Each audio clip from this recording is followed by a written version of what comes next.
जी dear students, कैसे हैं आप? आई होप आप सब ठीक होंगे। स्टूडेंट्स, आज हम बात करेंगे आपसे ओजोन डिप्लीशन के बारे में और इसके अलावा इसके इफ़ेक्ट्स के बारे में। ओजोन डिप्लीशन का मतलब होता है कमी। ओजोन यानी ओजोन की कमी। तो ओजोन डिप्लीशन जो है वो क्या हो जाती है, इसके बारे में हम बात करेंगे, कैसे हो जाती है और इसके अलावा इसके इफ़ेक्ट क्या हो जाते हैं। अगर ओजोन कम हो जाती है तो इसके क्या इफ़ेक्ट्स जो हैं वो हो सकते हैं। याद रखिएगा, जो ऑक्सीजन है उसकी दो एलोट्रॉपिक फॉर्म्स होती हैं, राइट।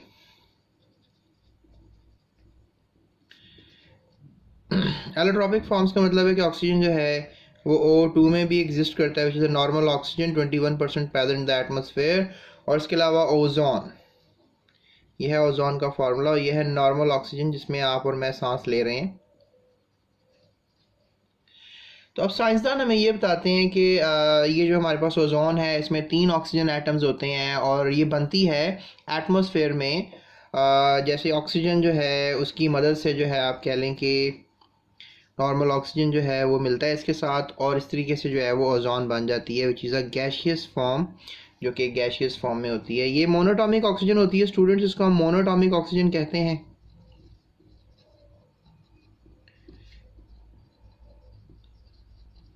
तो मोनोटॉमिक ऑक्सीजन जो है वो O2 से, यानी ऑक्सीजन गैस जो कि नॉर्मल गैस होती है, उससे मिलती है। और फिर O3 यानी ozone. So this what you can से कि ये है फॉर्मेशन ऑफ ओजोन। सो इसके बारे में आप कह सकते हैं कि ये क्या है, फॉर्मेशन ऑफ ओजोन। अब मज़ीद थोड़ा सा अगर हम बात करें ओजोन डिप्लीशन के टॉपिक में और इसके इफेक्ट्स के बारे में, तो ओजोन जो है वो थ्रू आउट द एटमॉस्फेयर आपको मिलेगी। लेट्स से दैट कि ये अर्थ है और आपको अगर हम बात करें, ये अर्थ का सारा एटमॉस्फेरिक रीजन है।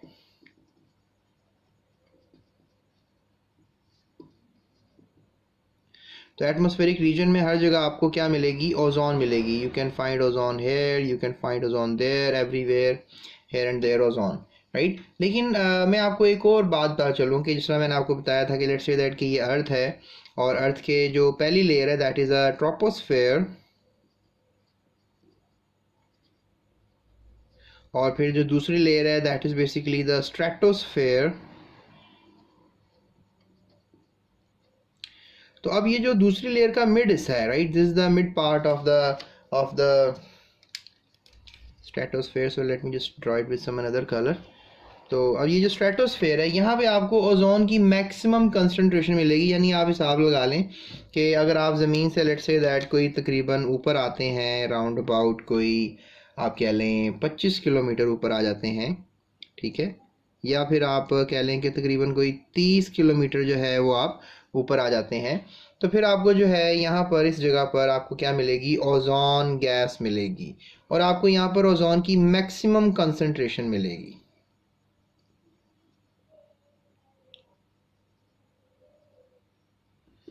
तो मैक्सिमम कंसंट्रेशन का मतलब ये है कि ओजोन जो है यहाँ पर आपको मैक्सिमम मिकदार में मिलेगी, इसका मतलब ये है। तो आप ये भी कह सकते हैं कि ये जो ओजोन है ये पूरे ग्लोब को सराउंड किया हुआ है। जिस तरह ये आपका अर्थ है, जिस तरह मैं बना रहा हूँ, लेट्स से दैट कि this is the planet earth, और ओजोन ने क्या किया हुआ है कि हमारे पूरे ग्लोब को सराउंड किया हुआ है, पूरे ग्लोब को इसने कवर किया हुआ है। और इस पूरे ग्लोब को सराउंड करने के बाद इसको ये क्या कर रही है कि प्रोटेक्ट कर रही है। आप सोच रहे होंगे कि प्रोटेक्ट किस चीज़ से कर रही है। तो स्टूडेंट्स, ये जो प्रोटेक्शन हो रही है ग्लोब की, ये हो रही है कुछ रेडिएशन से। सारी की सारी फ्रेंडली रेडिएशंस जो हैं वो नहीं आ रही हैं सूरज की तरफ से, कुछ अल्ट्रा वायलेट रेडिएशंस भी आ रही हैं, ठीक है। We use to call them as ultra violet radiations और यूवी रेडिएशंस। और क्या हो रहा है कि ये ओजोन जो है उसको क्या कर रही है, रिफ्लेक्ट करती जा रही है। यानी जो भी अल्ट्रा वायलेट रेडिएशंस हैं वो जैसे ही ज़मीन की तरफ आती हैं तो ये एक शील्ड का काम करती है। यानी ये जो ओजोन है जो कि तकरीबन 25 किलोमीटर की ऊंचाई पर है, ये एक शील्ड का काम करती है। और इस डिफरेंट रेडिएशंस जो कि नॉर्मल रेडिएशन से हट कर हैं, इनको आप बिला बनफशी शुआएँ या अल्ट्रा वायलेट रेडिएशंस कहते हैं, तो इनसे इनको इनको आने नहीं देती, वो आपके तक इनकी अप्रोच नहीं होती। तो इस तरीके से जो है आपकी बचत हो जाती है, आप प्रोटेक्ट हो जाते हो। तो अगर अगर लेट्स से दैट कि ये रेडिएशंस अंदर आ जाएं तो क्या हो सकता है। तो स्टूडेंट्स, बहुत कुछ हो सकता है, लेकिन अभी शायद मैं आपको बताऊंगा कि स्किन कैंसर जैसी बीमारियां जो हैं आपको इन रेडिएशंस की मदद से हो सकती हैं। तो बहरहाल ये स्ट्रेटोस्फेयर है, इसमें जो ओजोन लेयर है ये एक लाइफ के लिए इंपॉर्टेंट है। So you can say that कि ये स्ट्रेटोस्फेयर है, इसमें जो एक ओजोन लेयर है ये लाइफ के लिए जो है वो बहुत इम्पॉर्टेंट गैस है। तो लिहाजा ये लाइट के लिए हमारी लाइफ के लिए जो है बहुत इंपॉर्टेंट है। आगे स्टूडेंट्स हम बात करते हैं कि जैसे हम अभी आपसे बात कर रहे हैं कि अंडर नॉर्मल कंडीशंस क्या होता है कि ओजोन कंसंट्रेशन जो है स्ट्रेटोस्फेयर में नियरली कांस्टेंट रहती है। पता है क्यों कांस्टेंट रहती है? इसका मैं आपको जवाब देता हूँ। जैसे फॉर एग्जांपल आप देखो कि जो O2 है उसने मोनोटॉमिक ऑक्सीजन से कॉम्बिनेशन किया और O3 बना दिया, जैसे मैंने आपको भी यहाँ ऊपर बताया था। तो ये तो हम कहेंगे कि ये इक्वेशन जो है ये तो फॉर्मेशन के लिए है, यानी कि इससे तो आप कह लो कि ओजोन बन रही है। लेकिन स्टूडेंट्स ये भी याद रखो at the same time ozone जो है वो मज़ीद अगर मोनोटॉमिक ऑक्सीजन से मिले तो वो टूट भी जाती है, राइट? It really breaks. तो ये हम इसके ब्रेक हो जाने को हम जो है इसको हम कहेंगे डीकम्पोजिशन। तो डीकम्पोजिशन का मतलब है कि ये टूट फूट का शिकार हो जाती है। लेकिन ओजोन लेयर जो है कम हो रही है कुछ वेरियस केमिकल रिएक्शंस की वजह से। तो हम शायद इसके बारे में अब बात करते हैं। ये तो मैंने आपको इक्वेशंस जो बता दी कि फॉर्मेशन कैसे हो रही है और टूट कैसे रही है।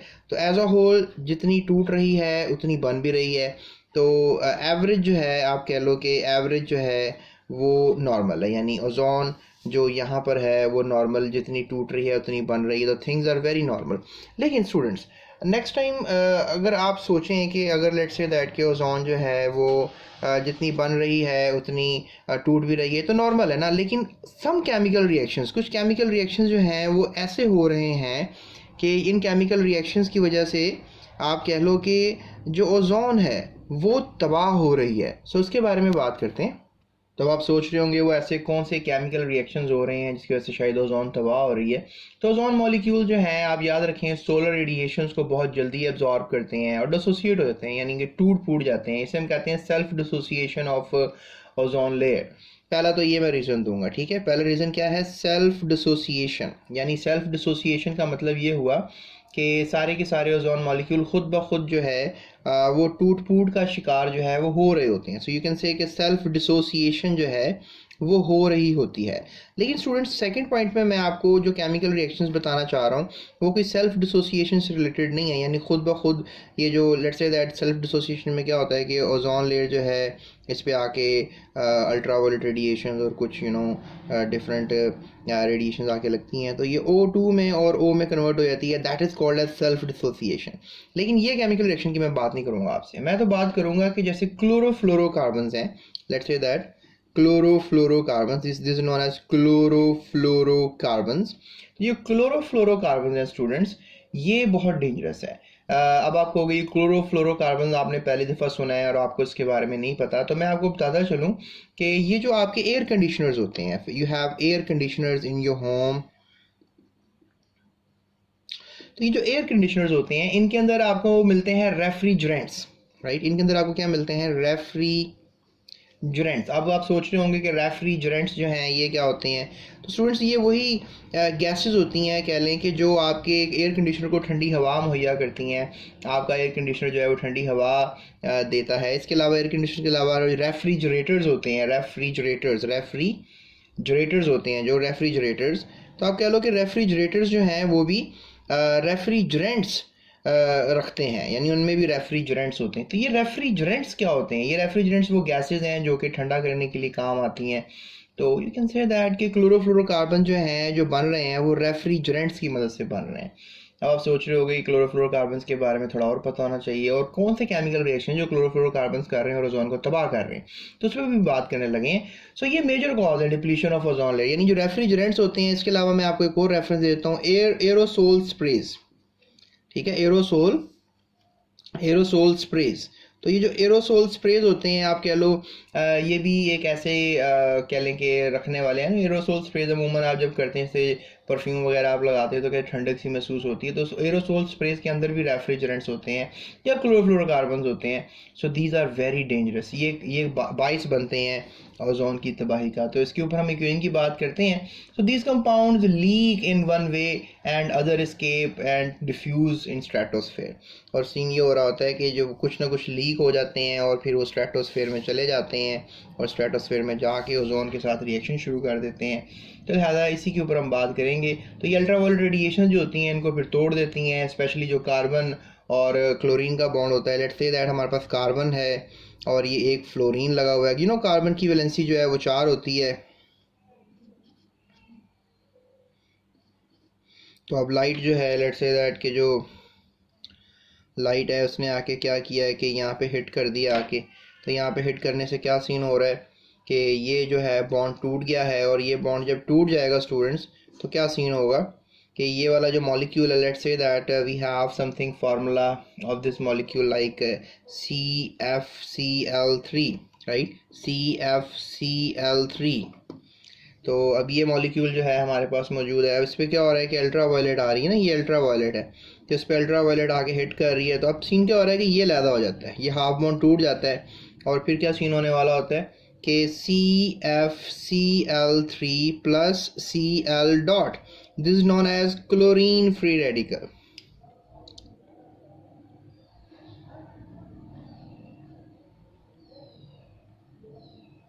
ठीक है जी, क्या बोलेंगे इसको, क्लोरीन फ्री रेडिकल। और ये क्लोरीन फ्री रेडिकल जो है ये क्या करेगा, ये स्टूडेंट्स ये मचाएगा तबाहियाँ। कुछ होते हैं जो तबाहियाँ मचाते हैं, तो ये उनमें से एक है, that is chlorine free radicals. और ये भी एक कंपाउंड है, ये भी एक फ्री रेडिकल है जो साथ जनरेट होगा, ये भी अनस्टेबल स्पीशी है। बहरहाल अभी हम इसकी बात करेंगे क्लोरीन फ्री रेडिकल की, और ये कैसे आगे रिएक्शंस कर रहा है और ये कैसे आगे जो है डेंजरस रिएक्शंस करके हमें टेंशन कॉज कर रहा है। तो इसके ऊपर हम थोड़ी सी भी बात करेंगे। So if you just think about that कि जो क्लोरीन फ्री रेडिकल है, आप अभी स्ट्रेटोस्फेयर में हैं और स्ट्रेटोस्फेयर में जो है आप कह लें कि मौजूदगी की वजह से क्या सीन हो रहा है कि आप ओजोन तक पहुंच गए हैं और यहाँ पे बन गया है क्लोरीन फ्री रेडिकल। अब इस क्लोरीन फ्री रेडिकल ने क्या किया, ओजोन को तोड़ दिया और O2 बना दिया और साथ बन गया OCl, right, that is also a free radical and that is also unstable species. तो अब सीन क्या होगा कि जो OCl है दैट इज़ ऑक्सीक्लोराइड, आप इसको ऑक्सीक्लोराइड कह सकते हो। तो ये ऑक्सीक्लोराइड क्या करेगा, ये ऑक्सीक्लोराइड जो है मज़ीद अनस्टेबिलिटी की वजह से अलहदा हो जाएगा, यानी ऑक्सीजन फ्री रेडिकल और क्लोरीन फ्री रेडिकल अलहदा हो जाएगा। अब ये जो क्लोरीन फ्री रेडिकल है एक मरतबा फिर यानी कि ये इस तरह तबाही करेगा, फिर बन जाएगा, फिर तोड़ेगा। यानी you can say that we have a lot, ये मिड स्ट्रेटोस्फेयर है और लेट्स से दैट कि हमारे पास ये कुछ ओजोन के मॉलिक्यूल्स हैं। Okay, so we have few of them. और क्या सीन हो रहा है कि कई लाख, ये जो क्लोरीन फ्री रेडिकल है ये कई लाख ओजोन के मॉलिक्यूल तबाह करने की सलाहियत रखता है। तो ये अब इसके साथ आया, क्या आया इसके साथ अटैक करने, क्लोरीन फ्री रेडिकल, और इसमें कन्वर्जन हो गया किसका, O2 का, और साथ क्या बन गया इसके OCl डॉट, और OCl अनस्टेबल था तो ये ऑक्सीजन रिलीज़ कर दिया और साथ क्लोरीन फ्री रेडिकल बन गया और इसने जाकर फिर इस पर अटैक कर दिया और फिर दोबारा क्या बन गया O2 और साथ क्या बन गया OCl डॉट, ये फिर अनस्टेबल था, ऑक्सीजन रिलीज, और साथ क्या बन गया क्लोरीन फ्री रेडिकल, फिर इसने जाके इस पर अटैक कर दिया, फिर क्या बन गया O2 plus OCl dot, OCl unstable था, फिर क्या हो गया O डॉट Cl डॉट, अब इसने जाके इस पर रिएक्शन कर दिया, इस पर कर दिया, तो क्या हो गया O2 plus OCl dot and फिर ये अनस्टेबल था तो OCl। तो अब ये जो ऑक्सीजन स्टूडेंट्स ये भी आपस में कंबाइन कर जाते हैं। अब सीन क्या हो रहा है, ये फर्स्ट इक्वेशन है आपकी, सेकंड इक्वेशन है, थर्ड इक्वेशन में क्या होगा कि ऑक्सीजन जो है ऑक्सीजन के साथ जो है वो मिल जाएगा और क्या बना देगा O2।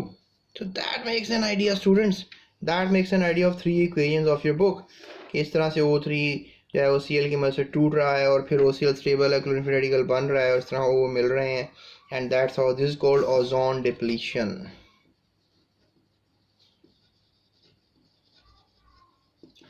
ओजोन डिप्लीशन स्टूडेंट्स इस तरह हो रही है, सो इट्स वेरी डेंजरस। क्या हो रहा है कि सिंगल क्लोरीन मॉलिक्यूल या सिंगल क्लोरीन फ्री रेडिकल जो है ये क्या कर सकता है, it can be released and decomposed ठीक है, ये डिकम्पोजिशन कर सकता है और क्लोरोफ्लोरोकार्बन को कैपेबल कर सकता है कि बहुत से लाखों मॉलिक्यूल जो हैं वो टूट जाएं जो आपके ओजोन के मॉलिक्यूल हैं, और जहाँ पे ओजोन ख़त्म हो जाए, लेट्स से दैट कि अब ये एरिया है और यहाँ पर क्या हुआ कि यहाँ पर डिप्रेशन आ गया, ठीक है, ये सारा एरिया जो है वो क्या हो गया, ओजोन पहले यहाँ थी, अब यहाँ पर ओजोन नहीं है, तो ये हिस्सा क्या कहलाएगा, that will be called as, यहाँ पर ओजोन नहीं है इसको बोलोगे ओजोन होल, ठीक है, इसको ओजोन होल बोल दोगे। और इस तरीके से ओजोन जो है यू कैन से कि वो आपकी अब ज़मीन का हिस्सा नहीं रहेगी। तो आप सोच रहे होगे कि अगर ओजोन होल हो जाएगा तो होगा क्या। तो स्टूडेंट्स, ओजोन डिप्लीशन अगर हो जाती है, ओजोन होल हो जाता है, तो फिर ये मुश्किल हो जाता है। हमने देखा है अंटार्कटिका के अंदर, ठीक है, अंटार्कटिका हमारा आपको पता है कि एक पूरा रीजन है अर्थ के ऊपर, 7 कॉन्टिनेंट्स में से एक कॉन्टिनेंट जो है वो अंटार्कटिका कहलाता है। तो हमने तकरीबन अंटार्कटिका में 1980s के अंदर जो है ओजोन होल्स को नोटिस किया है। इसके अलावा 1990s के अंदर हमने पैसिफिक के अंदर भी ओजोन होल्स को जो है वो नोटिस किया है। तो लिहाजा ये जो है, सॉरी पैसिफिक कह रहा हूँ, दैट इज़ आर्टिक के अंदर हमने जो है वो नोटिस किया है ओजोन होल्स को। So that is quite dangerous thing, ये अच्छी चीज़ नहीं है, ठीक है। तो ये आप सब स्टूडेंट्स को पता होना चाहिए। आखिर में हम बात करते हैं अब इफेक्ट्स की। इफेक्ट्स का मतलब है कि लेट्स से दैट कि ओजोन डिप्लीशन हो गया, ओजोन होल हो गया, तो आखिर क्या हो सकता है। तो जैसे शुरू में मैंने बताया कि अगर ओजोन होल खुदा न खास्ता हो जाता है तो अल्ट्रा वायलेट रेडिएशन जो है वो सन से अर्थ तक रीच कर जाएंगी, और फिर क्या होगा कि ह्यूमन बींग्स को जो है, या एनिमल्स को, याद रखिएगा ह्यूमन बींग्स भी शामिल हैं और एनिमल्स भी शामिल हैं, इनको जो है क्या हो सकता है, स्किन कैंसर हो सकता है इनको। So the first disease which may cause and spread problems for the humans, that is something like skin cancer. और दूसरा मसला स्टूडेंट्स जो हो सकता है वो ये है कि अगर लेट्स से दैट के ओजोन कम हो जाती है और उससे इन्फेक्शियस डिजीज़ बढ़ सकती हैं, जैसे कि मलेरिया। अब आप मुझे कमेंट करें कि आखिर ओजोन की कमी से मलेरिया कैसे बढ़ सकता है। अगर आपकी इस पर रिसर्च है तो थोड़ा सा अपने कमेंट्स पढ़ने वालों को भी बताएं कि मलेरिया ओजोन से कैसे फैल सकता है। पर मलेरिया फैल सकता है, ये दूसरा इफेक्ट है। उसके बाद अगर हम बात करें तीसरे इफेक्ट की, तो लाइफ साइकिल ऑफ प्लांट्स की हम बात करेंगे, वो ख़राब हो सकती है। लाइफ साइकिल जो है, यानी पौधे का एक फल देना, फिर फ्रूट बनना और फिर बीज बनना, तो लाइफ साइकिल अगर ये ख़राब हो जाएगी, लाइफ साइकिल ऑफ प्लांट्स, तो एक मसला आएगा, that is disturbance in food chains, यानी आपकी जो फूड चेन्स हैं वो सब क्या हो जाएंगी, डिस्ट्रॉय हो जाएंगी, ख़राब हो जाएंगी।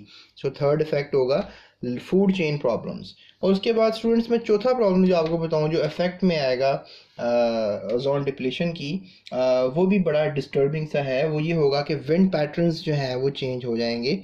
तो विंड पैटर्न्स के चेंज होना भी अच्छी चीज़ नहीं है। और इसके अलावा क्लाइमेटिक चेंजेस आएंगे। क्लाइमेटिक चेंजेस से मुराद है कि बहुत सा टेम्परेचर चेंज हो जाएगा अर्थ का, और सर्दियाँ आने का टाइम, गर्मियाँ आने का टाइम चेंज हो जाएगा।